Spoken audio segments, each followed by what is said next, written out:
Oh, here we go again. Not just because this is another Disney live-action remake, but because I've actually reviewed Pinocchio before. So, this is gonna be a spoiler review. That's right, if you haven't seen this movie and you want some surprises, not that there's a ton, but there's a few in this, then go watch this video before seeing this. From here on out, there's spoilers, you've been warned. Robert Zemeckis' Pinocchio is not good, but I will give credit is almost good as these Disney live-action remakes go. I'd tell you the story, but is there really any point? It's almost the exact same. Geppetto is an old man who wishes his puppet boy would come to life, and one night, he does by the magic of the Blue Fairy. There's a twist though. If Pinocchio wants to be a real boy, he has to prove himself to be brave, truthful, and unselfish. And even that twist has a twist, as we'll get to. On his way to school, he's intercepted by all sorts of colorful characters, including Honest John, Stromboli, a random guy with a net, and even some new characters like this puppeteer who wanted to be a ballet dancer but can't, so she gets out all her dancing via puppetry. So okay, there are a few new things added to this story, and honestly a fair amount of them I did enjoy. That puppeteer dancer for one, I actually thought that was very clever. I like giving Pinocchio a friend that isn't just Jiminy, and I also like the idea that he's kind of afraid of humans at this point because they've all backstabbed him and betrayed him, so the idea of talking to this puppet to make him feel better is not a bad one. Are there issues with it? Sure, she has this song and dance number that's not only really quick and rushed, but isn't really that great. I'm not sure how she can go from a girl's voice to just a fully grown woman's voice whenever she does the puppet. And yeah, it doesn't really follow all the way through. You see her kind of on her way to start her own career, and I was thinking maybe they're gonna do something like when Pinocchio becomes a real boy, he's gonna go and find her, and maybe there's a romance. Or, in this case, he's just gonna find her and maybe join the show. But nope, she just kind of shows up and then disappears. I really do wish they did more, but the little bit they did I thought was okay. It looks like Geppetto had a son that he lost, a wife as well, and he constantly looks at this picture and he has a little bit of a song sequence where, yeah, he does the thing where he kind of talks, sings, but Hanks does it well. It actually reminded me a lot of Kevin Kline's scene in the opening of Beauty and the Beast. It's one of the few additions that's actually a little heartfelt. But it does something that helps what's always been a stupid little nitpick in the back of my head, and I feel like I've talked about this before. It's always weird that the Blue Fairy just gives Pinocchio life and then expects him to learn all these lessons. Like, why doesn't he just start off already knowing the lessons? What's the point? If Geppetto had to learn something, I get, but she's literally crafting this personality from scratch. She could just make him already a real boy and know all these lessons. And yes, I know you're not supposed to think about that, it's not the kind of story it is, it just always bothered me. But with this, there is a little bit of a reason because it could possibly be the reincarnation of this boy. Oh, there's no maybe about it, there's literally a laser beam that shoots to the picture and then to the puppet. That's a little much.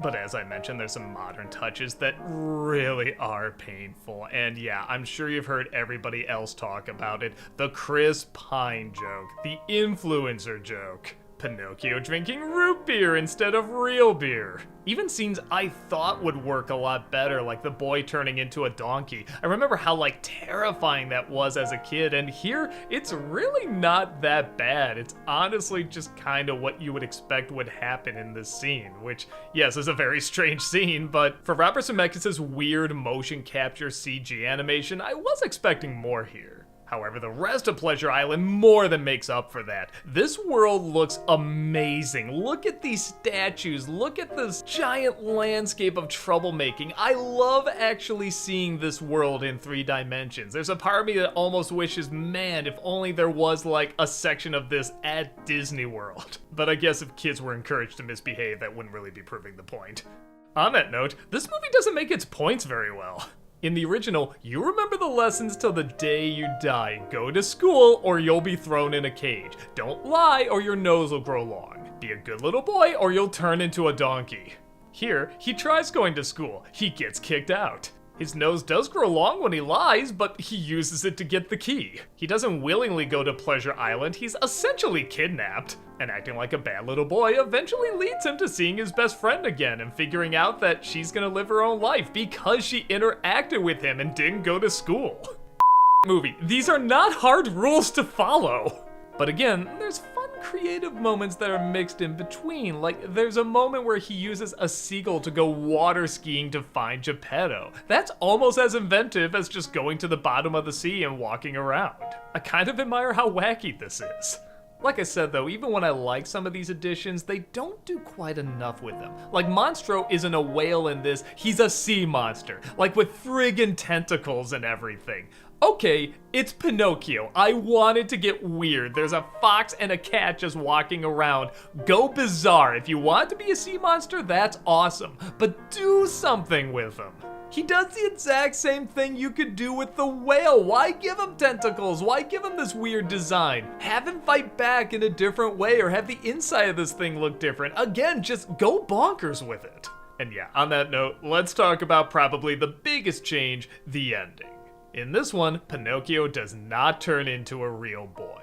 It turns out Geppetto is the one who dies, and Pinocchio has a real emotion, which, I don't know, he had plenty before, but whatever. He starts to cry, and it's a magic tear that brings him back to life. You can even see a little bit of, like, the blue fairy magic in there, and Geppetto says that in doing that, he is a real boy in kind of a specific point of view. But then as they're walking off, you see for a split second, he does kind of look like a little boy, and Jiminy is like, well, did he become a real boy? Who knows? What the do you mean who knows? Are you the narrator or aren't you? You were there, you saw all this happen. You're not hearing this secondhand. What the Okay, so as I mentioned in the other review, I like the idea behind this. I like, I don't know, fairy tales where it's not always the 100% happy ending, where you have to kind of live with something. Something is sacrificed, or you don't get exactly what you want. I actually really like those. They're a good way of saying, yeah, cope. You can still be happy. In fact, sometimes you can be even more happy when something is missing. But it's Pinocchio. It's all about symbols, the nose growing long when you lie, the blue fairy bringing the puppet to life. A magic tear performed CPR a second ago, and you can't just make him be a real boy. This is clearly a story about symbols and imagery and stuff that's supposed to stay with you, and I guess the more I think about it, the other symbols and imagery didn't make a whole bunch of sense because you kind of worked those backwards. So I guess this shouldn't make that much sense either. But again, for every major bad thing, there are a lot of little good things, fun tiny details. Like, I love when Pinocchio turns into a donkey. It's a wooden donkey. Like, look at that tail. It's a wooden tail, like what a puppet would have. That's so inventive.